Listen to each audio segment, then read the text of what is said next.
Teacher sa subject na history ang 62 years old na si Deo Durante dito sa Divine Mercy National High School, Milaor, Camarines Sur. 3 dekada na siyang nagtuturo na unang na destino sa bayan ng Tinambak.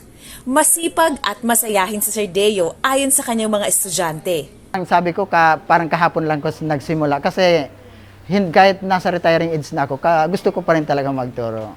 Mabait po kahit malayo po ang inuuwian. Palagi po siyang present po bilang isang teacher po. Nagkaigwa kami ng Garo Ama.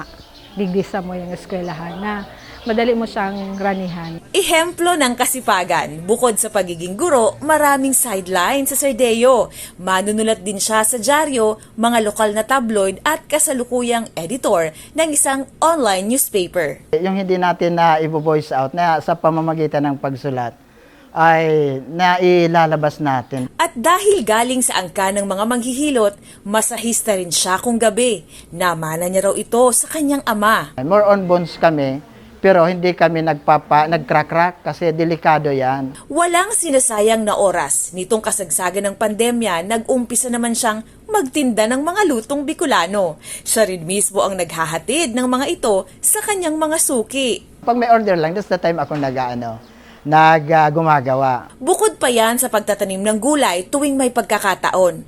Ayon kay Sir Deo, walang trabahong hindi mahirap. Kinakailangan, mahal mo rin yung trabaho mo kahit saang aspeto. In the first place, yun ang bumubuhay sa'yo.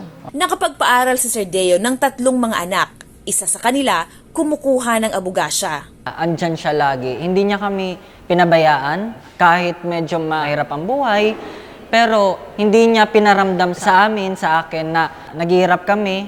So, nakakapag-provide siya sa amin. Bagamat malapit ng magretiro, plano pa rin ni Sir Deo na makapagsulat ng libro. Bagay na ayon sa kanya, kayang-kayang matupad, basta may sipag at syaga.